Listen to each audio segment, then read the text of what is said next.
为护皇兄登基，我受了重伤，在江南养了5年，才伤愈回京。临近入京，我心中忐忑，无比想念我那5年未见的女儿。她身体不好，这5年我不能陪在她身边，愧为一个母亲。刚入城，我一眼就看见我的夫君和继子已经在等我了。我激动地上前询问夫君：“渊儿可来了？她身体好点了没？”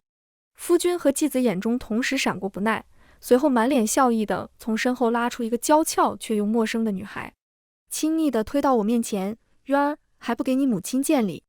女孩眼神热切又贪婪，对着我一一拜，声音带着激动的颤抖：“女儿见过母亲，多年未见，女儿很是想念。”我眼中闪过厉芒，一巴掌狠狠抽在眼前女孩脸上：“你是什么狗东西，也敢叫本宫母亲？”大家好，欢迎收看皮皮听书。我这一巴掌打得极为突兀，全场立马安静下来。女孩捂着脸，有些不知所措，眼中的羞愤一闪而过，随后双眼迅速蓄满了眼泪，捂着脸看着我，一副深受委屈的模样。母亲恕罪，女儿只是想亲近母亲，不想却惹母亲不快，是女儿的错。朝阳，你这是干什么？为什么要打渊儿？我的夫君，当朝驸马秦书，以温文尔雅而著称，和我成亲15年，从未跟我红过脸的人，此时正怒不可遏地呵斥我。一向乖巧听话的继子秦风也一反常态，上前一步，把女孩小心地护在身后，然后警惕地看着我，双眸中还带着薄怒。我却顾不上这些，只看向秦书：“渊儿呢？”秦书皱眉，指着女孩说：“朝阳，你发什么疯？渊儿不是就在这里吗？你是不是病还未养好？就算病没有养好，也不能打人啊！你这么做真是太过分了。渊儿一个女孩子，被你这么羞辱，你让她活不活了？”秦风也跟着应声：“母亲，这就是渊儿妹妹啊！你离家5年，5年没见妹妹，如今妹妹长大了，是有了一些变化，你一时认不出来也不奇怪。但是妹妹温柔善良，就算长相有了一些变化，相信母亲跟她相处几日就会喜欢她的。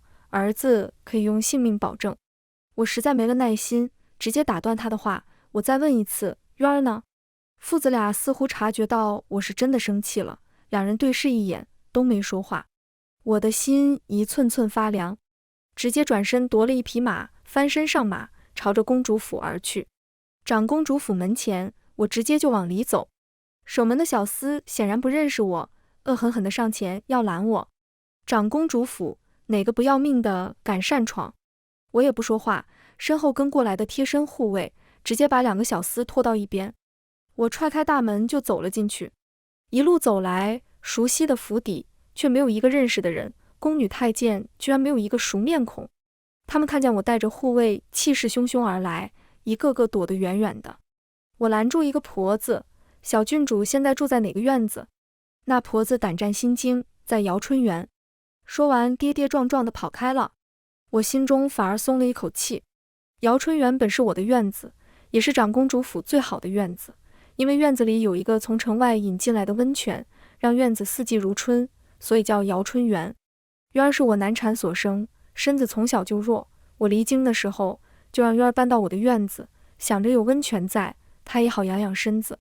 如今听到这个婆子如此说，我心中的不安稍稍平复了一些，觉得刚刚在城外是夫君和儿子跟我开的玩笑，渊儿肯定是在家里等着我回来，好给我一个惊喜。毕竟渊儿身子不好，确实不宜出门迎接我回来。想到这里，我微微有些自责，刚刚太冲动了，回头好好跟夫君他们道个歉。等到了瑶春园，我迫不及待地冲了进去：“渊儿，渊儿，母亲回来了，快出来吧！”我欢快的声音传遍了整个院子。瑶春园一如既往的风景优美，但是我找遍了整个院子，却没有发现渊儿的踪迹。我心中的不安再次涌了上来。此时一直跟在我身边多年的春景面色不好开口：“公主，有些奇怪，郡主院子里面的丫鬟竟然没有一个熟面孔。”这一提醒，我不由得细细打量瑶春园。姹紫嫣红的瑶春园独独少了一片鸢尾花，那是渊儿出生的时候我种下的，渊儿也很是喜欢，5岁的时候就亲自打理鸢尾花，而他也总喜欢在盛开的鸢尾花丛中对着我甜甜的叫母亲。想到这些，我心口一疼。我再次拦住一个小丫鬟问道：“瑶春园以前伺候的人呢？”小丫鬟磕着头说：“奴婢不清楚，奴婢入府才3年，听人说是伺候郡主不利，被驸马发卖出去了。心中的不安被放大，那郡主哪里去了？郡主跟世子和驸马爷出门接公主了。渊儿什么时候来接我了？我只感觉轰隆一声巨响，脑中闪过一个可怕的想法，再也按捺不住心中怒气，冲出了院子，朝着秦叔的院子走去。还未进门，就听到里面传来悠悠的哭声。母亲要是不喜我，那我不如搬出去，为了我让爹爹和哥哥难做，实在是女儿我的不是。这是那女孩的声音。继子秦风不甘地开口：爹，今日母亲当着那么多人的面打倩倩的耳光，这让天下人怎么看倩倩啊？让倩倩冒充秦渊，已经让她受委屈了。倩倩懂事她不说，但是我身为她的兄长，总要说上2句。这次母亲真的太过分了。秦叔皱眉：那怎么办？你母亲她是公主，一直都是如此刁蛮任性，要不是看中她的身份，我们父子何必委曲求全？现在我们不能撕破脸，还得好好哄着她。我也知道倩倩受了委屈，但是倩倩成为秦渊，才能让朝阳为倩倩谋取更大的好处啊。那个叫倩倩的女孩咬着唇流泪，一副我见犹怜的模样。爹爹，哥哥，我受点委屈没关系的，只要你们能好好的，那我做什么都可以。一会等母亲过来，爹爹和哥哥，你们千万不要帮我说话，母亲要打要罚，我都接受。倩倩从小孤苦，这辈子有哥哥和爹爹疼爱，已经是莫大的福分了。你们千万不要因为倩倩和母亲发生争吵。秦叔和秦风满脸感动，一个个露出心疼的表情。我的心一寸寸的发紧，一股怒火从脚底直冲脑门，直接踹开房门，怒道：你们把我的渊儿弄到哪里去了？3人显然没有料到我就在门口，也不知道我听到多少，一时间有些被吓住。那个叫柳倩倩的女孩反而最先反应过来，她一脸如沐之情地看向我：母亲，我就是渊儿啊。一边说话一边上前想拉住我的手来撒娇。女儿这5年无时无刻不在想着母亲，母亲怎么就忘了女儿了呢？我直接避开她的手，抬腿就是一脚狠狠踹了出去。柳倩倩哀嚎一声，倒飞出去。倩倩，妹妹！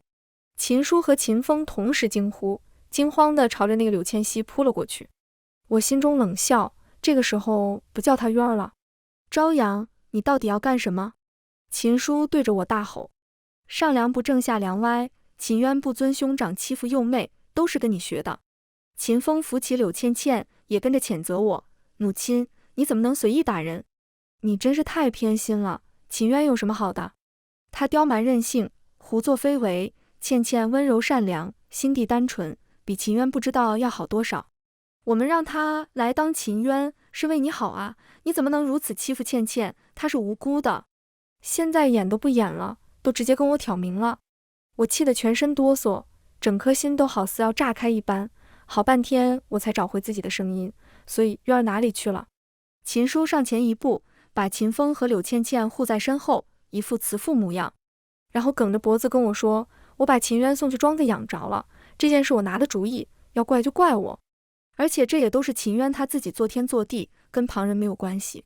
送去庄子养了？我简直感觉可笑，真要是送去庄子，还用让这个叫柳倩倩的绿茶女来冒充我的渊儿？我死死盯着秦叔，哪个庄子？秦叔语塞，有些躲避我的眼神。柳倩倩此时缓过气来，直接对着我跪了下来，满脸凄苦地开口：公主恕罪，您别怪爹爹和哥哥，这件事全都是我的错。渊儿姐姐打我也是为了我好，渊儿姐姐给我下毒也是无心之过，渊儿姐姐砸碎了我母亲的遗物，也是因为我不懂事，没有把东西给她，一切都是我的错。爹爹和哥哥只是因为心疼我，才委屈渊儿姐姐，让她去庄子住一段时间。说着，柳倩倩就满脸泪水，身子颤抖，一副快要晕倒的模样。秦风满脸心疼，说话语气极为恼怒：母亲，秦渊顽劣不堪，心思恶毒，这种人就不该在我们公主府，他的郡主之位就应该给倩倩。母亲身为长公主，为了脸面，也应该需要一个端庄大方的女儿来撑门面。就连当今贵妃娘娘和陈王殿下对倩倩都赞不绝口，陈王殿下甚至还跟父亲透露出想娶倩倩为王妃的想法。倩倩如此争气，为我们公主府争了多少光，母亲不夸奖她就算了，怎可还对她打骂？说到柳倩倩的功绩，秦叔和秦风都露出与有容焉的表情，而跪在地上的柳倩倩嘴角也不自觉地翘起，似乎很是愉悦和得意。秦风喋喋不休的声音继续传来，秦渊跟倩倩相比，一个天上月，一个是脚底泥。秦渊这种人是死是活都是咎由自取，也是他的报应。我简直要气笑了，无边的怒气席卷而出，我直接抽下发间的金簪，对着秦风的脖子狠狠扎了下去。咒骂声戛然而止，随后是杀猪一般的嚎叫，腥臭的鲜血喷了我一脸。秦叔和柳倩倩也吓得大叫。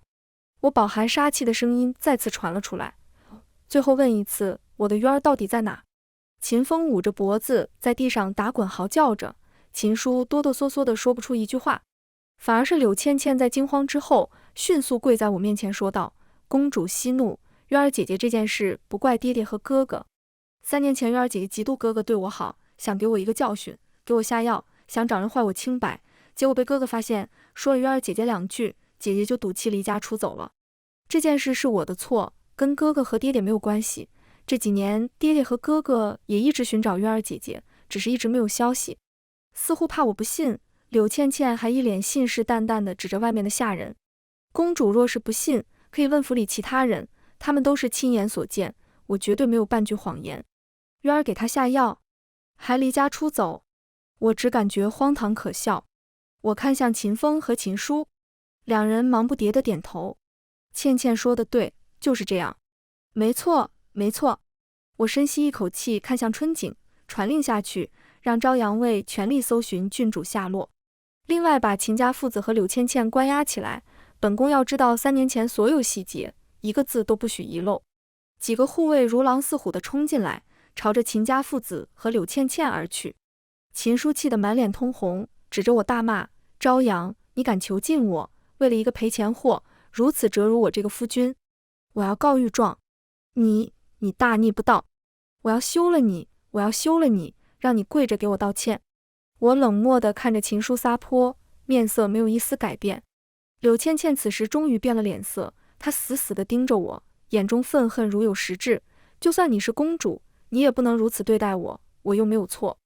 而且我已经是陈王殿下的女人了，你敢囚禁我，陈王殿下也不会放过你的。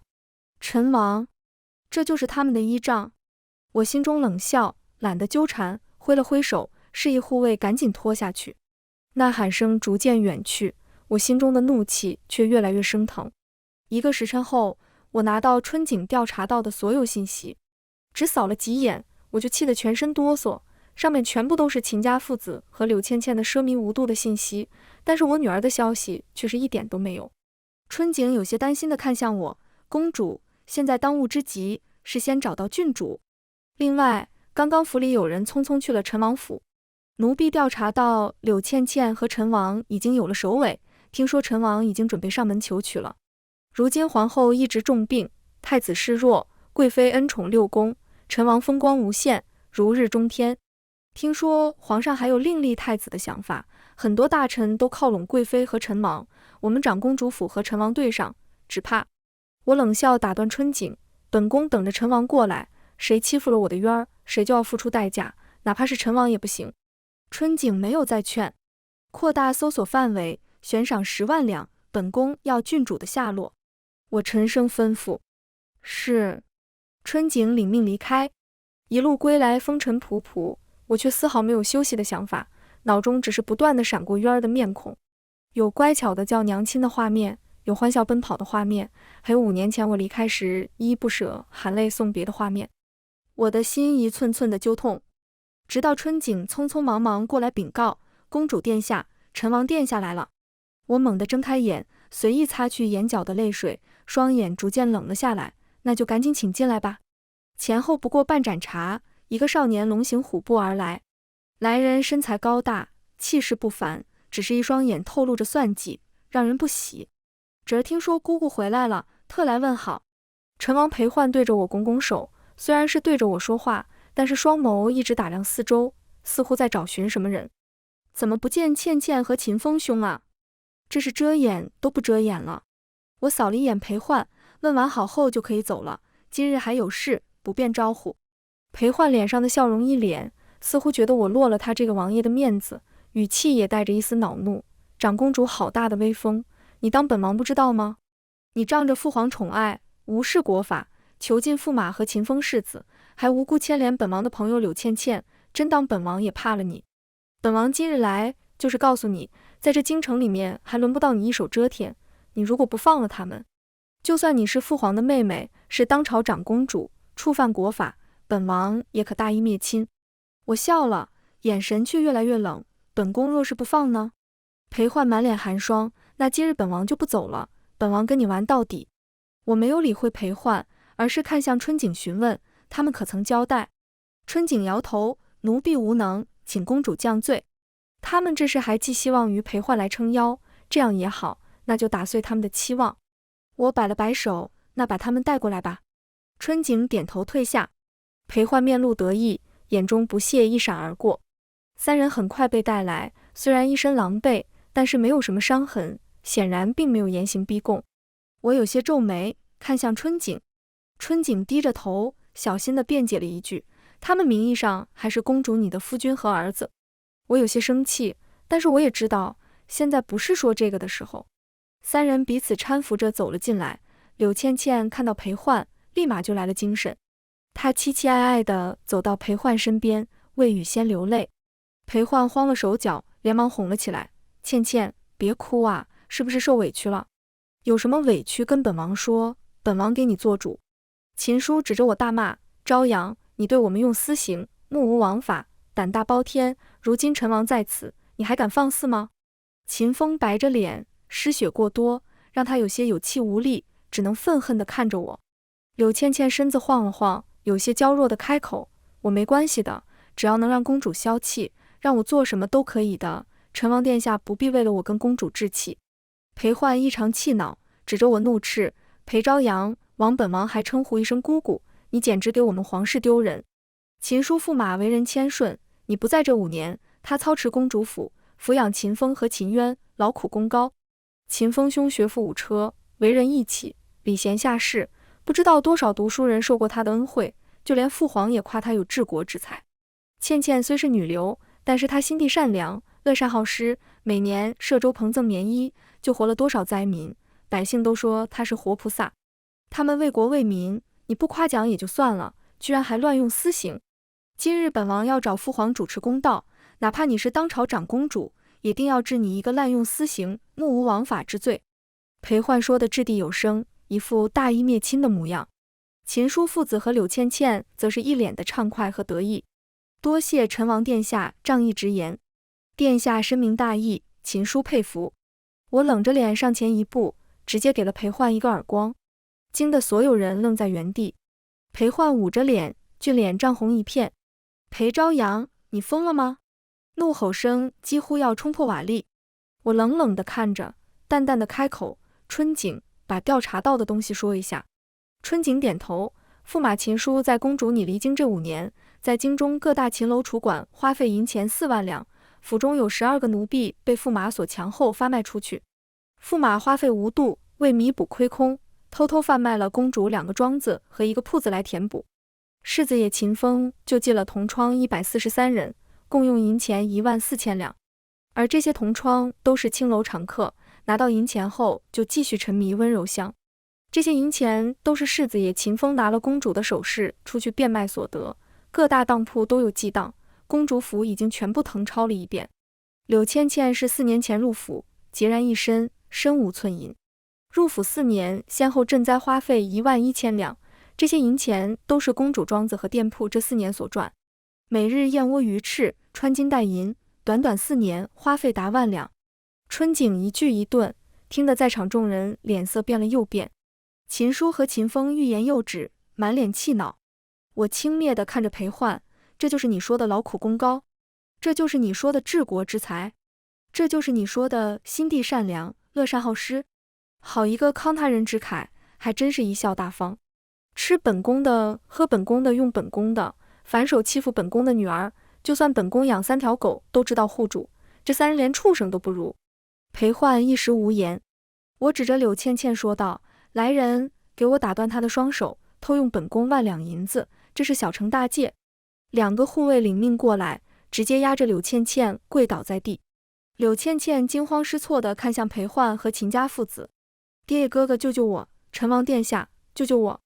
秦家父子刚准备开口，我一个冷眼扫过去：“你们但凡再多说一句，本宫也打断你们的手。”2人瑟缩地闭上嘴。柳倩倩有些绝望地看向裴焕，把他当成救命稻草：“殿下，救救我，救救我！”裴焕皱眉，有些不满：“姑姑是不是太心狠了？大不了本王赔你几万两银子就是了，何必得理不饶人？我的理为什么要饶人？”我就当没听见他的话，示意春景赶紧动手。柳倩倩和秦家父子把裴焕当救命稻草，一直不说渊儿的下落，那我就当着裴焕的面教训他们，彻底击破他们的心理。春景接过棍棒，走到柳倩倩身边。柳倩倩满脸着急，嘴上却不认输。她对着春景疯狂大叫：“我是陈王女人，你们敢对我动手，陈王不会放过你的！”春景不为所动。柳倩倩继续大叫：“你们这是虚张声势，你们不敢，你们绝对不敢的！”裴焕脸色铁青，几次想冲过去救柳倩倩，可是早有护卫贴身拦住了他。春景不再犹豫，高高举起棍棒，直接重重打了下来。咔嚓一声碎骨声响起，柳倩倩哀嚎一声，抱着断臂在地上打滚。秦家父子已经吓得脸色煞白。我再次冷冷地看着他们：“你们的靠山不管用，我没有什么耐心，我数到3，如果不说，我也断你们一只手。”被我一瞪，秦风下意识地哆哆嗦嗦地开口：“渊儿，渊儿，他……”只是话还未说完，就被裴焕森冷的声音打断：“住口！”我神色一厉，猛地看向裴焕，这件事跟他也有关。我心中怒气越来越盛。裴焕倒是收起刚刚还愤怒的脸色，此刻他神色淡然冷静，判若两人。姑姑，有些事就不要打破砂锅问到底了，人生在世难得糊涂。我死死地盯着裴焕，一个可怕的真相呼之欲出。刚刚还在打滚的柳倩倩，此时冲着我疯狂地怒吼：“你是公主又怎么样？你也不过是个女人，只会欺软怕硬而已。我也不怕告诉你真相，你的女儿，你千娇万宠的女儿已经死了。”轰隆一声，我脑子嗡嗡的，好似有万千闷雷在脑中齐齐炸开，一股腥甜涌了上来，我身体发虚，双眼发黑，几乎站立不稳。春景连忙扶住了我，对着柳倩倩怒斥：“放肆！”柳倩倩见此，疯狂大笑，眼中奸计得逞的畅快和得意。事到如今，我就告诉你，你离开京城的第2年，你的夫君和继子就开始攀附权贵了。他们和贵妃娘娘、陈王说好了，2家结为亲家，一个为了攀附权贵，一个想让你支持他们争夺皇位，怕夜长梦多，你可能随时回来，所以就铤而走险，给秦渊下药，逼着他和陈王发生关系。只可惜秦渊冥顽不灵，居然不堪受辱，上吊自尽了。他们怕你发疯，才把我迎进府中。我是霸占了秦渊的身份和秦渊的院子，但是害死他的是秦家父子和陈王殿下。现在你知道真相了，你又能怎么样？你也就能欺软怕硬，欺负我一个手无缚鸡之力的无辜少女。你身为女人，还能杀了自己的夫君和继子？陈王殿下乃是龙子凤孙，是皇上最疼爱的儿子，你还能杀了他？哈哈哈哈！秦渊死得凄惨啊，直接被席子卷起来就扔到了乱葬岗啊，尸体被野狗吞食，他们怕他死得不彻底，还多插了2刀呢，我可是亲眼所见。哈哈哈哈！现在你知道真相了，但是你根本没办法报仇，真是笑死我了。怪不得渊儿院子里面的奴才3年前全部发卖出去了，怪不得春景派出去那么多人也找不到渊儿的行踪，也怪不得他们逼我认一个陌生人当女儿。我迫切地想知道真相，却想不到是如此血淋淋的真相。我再也忍不住了，一口血直接喷了出来。全场安静，只有我喘着粗气的声音。春景着急地给我顺气，招呼人给我去请太医。我摆手打断，死死看着秦家父子和裴焕。秦家父子眼神飘忽，躲避着我的视线。裴焕倒是一脸坦然：“姑姑莫生气，渊儿表妹没有福气，如今这样，不如就认了倩倩为义女，本王娶倩倩为王妃，往后你是本王的岳母。等本王荣登大宝，封你为护国长公主，赏赐封地10亿，享天下养。这样你好，我好，大家好。”旁边的秦家父子似乎也找回了一些勇气，跟着忙不迭的点头。朝阳，这件事也不怪我，渊儿跟你一样，就是性子太倔了，嫁给陈王有什么不好？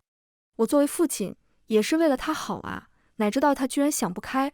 如今事情也成了定局，我和你才是夫妻，是过一辈子的人，儿女就是外人，总要嫁出去的。嫁出去的女儿泼出去的水，你就当渊儿嫁出去了，往后我们一家人好好过日子。你都不知道这些年我有多想你，每每想到你，都茶不思饭不想的。说着，秦叔摆出一副深情模样，上前要牵我的手。秦风也点头，小心地开口：母亲，往后我们一家人好好过日子，我一定好好孝顺你。女儿哪有儿子重要啊，儿子才能传宗接代啊。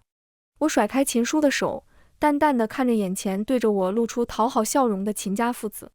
秦叔皱眉，有些不满：朝阳，耍耍小性子就算了，别太得理不饶人。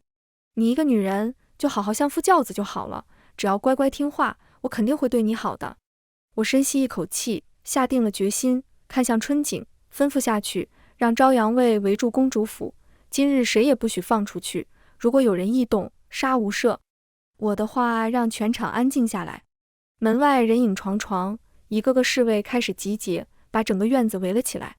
所有人都变了脸色，裴焕也变了脸色，他有些色厉内荏地喝道：姑姑莫非要造反？造反？他把自己看得太重要了。我不屑地看了裴焕一眼。柳倩倩最是怕死，直接就往外冲，想趁乱逃走，只是刚到门口就被人一脚踹了进来。她哀嚎一声，狠狠摔倒在我脚边。一群群侍卫在门口站定，然后齐齐抽刀，杀气腾腾地盯着四人。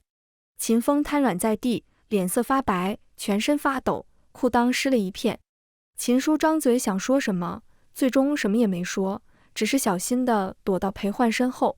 裴焕倒是还有些镇定，他看着我冷冷开口：姑姑，之前是本王做错了，本王也给你补偿了，何必为了一个女人闹得两败俱伤？本王是皇子，父皇最为疼爱我，本王如今进了你公主府，你的朝阳卫就围了公主府，只怕现在父皇也得了消息，杀了本王，你就是谋反，必然也死无葬身之地。我没有理睬裴焕的话，只是看向脚边的柳倩倩和秦风。见我如此，他们的眼中都露出希望的光，以为我被裴焕吓到了。我反手抽出春景腰间的剑，轻轻一挥，长剑划过秦风和柳倩倩的喉咙，鲜血喷射而出，他们的希望将在眼中慢慢变成惶恐，随后变成绝望。他们的双手紧紧护住脖子，想阻止鲜血的喷涌，却发现不管如何用力都是徒劳无功。挣扎越来越弱，惊恐越来越浓，最终跌倒在地，气绝身亡。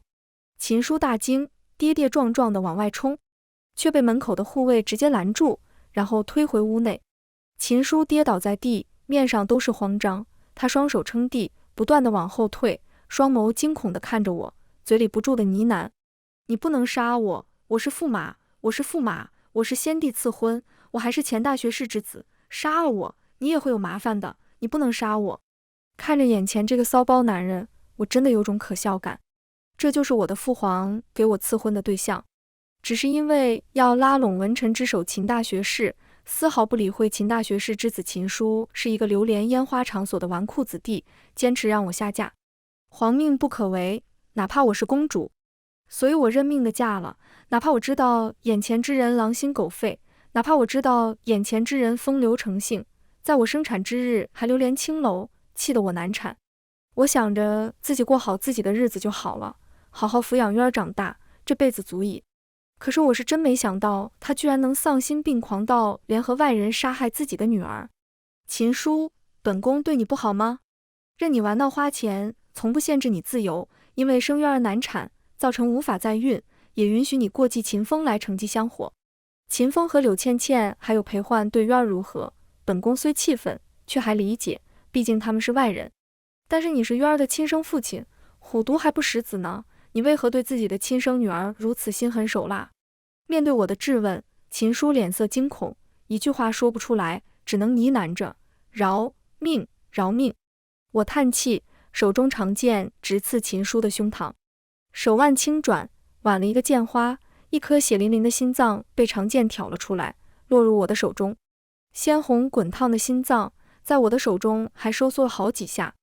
原来如此，丧尽天良的人，心脏也是红的。我嗤笑。秦叔捂着胸膛，惊恐地看着我手中的心脏。他想张嘴求救，但是却吐不出一个字。他挣扎地想起身，却没有一丝力气，只能伸出手祈求地看着我，直到心脏在我的手中逐渐停止跳动，而他也痛苦地闭上了眼。裴焕此时早已脸色发白，他知道再拿皇子身份说事已经是徒劳了，所以他直接跪在我的面前，痛哭流涕，眼泪鼻涕糊了一脸。姑姑，侄儿知道错了，侄儿只是一时糊涂，求你原谅侄儿，侄儿以后就是你的亲生儿子，会帮渊儿表妹好好孝顺你，求你放过我，求你放过我。裴焕磕头如捣蒜，额头都红肿一片。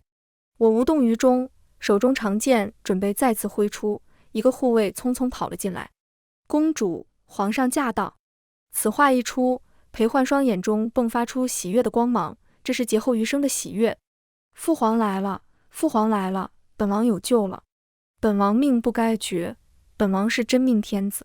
我冷笑一声，长剑毫不迟疑地送进裴焕的胸膛，一剑穿心。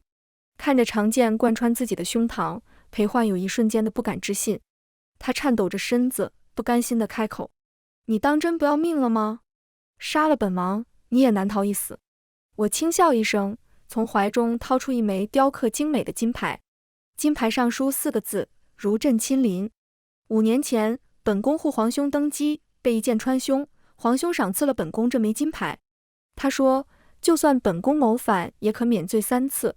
所以本宫不光敢杀你，就算挫骨扬灰，本宫也无事。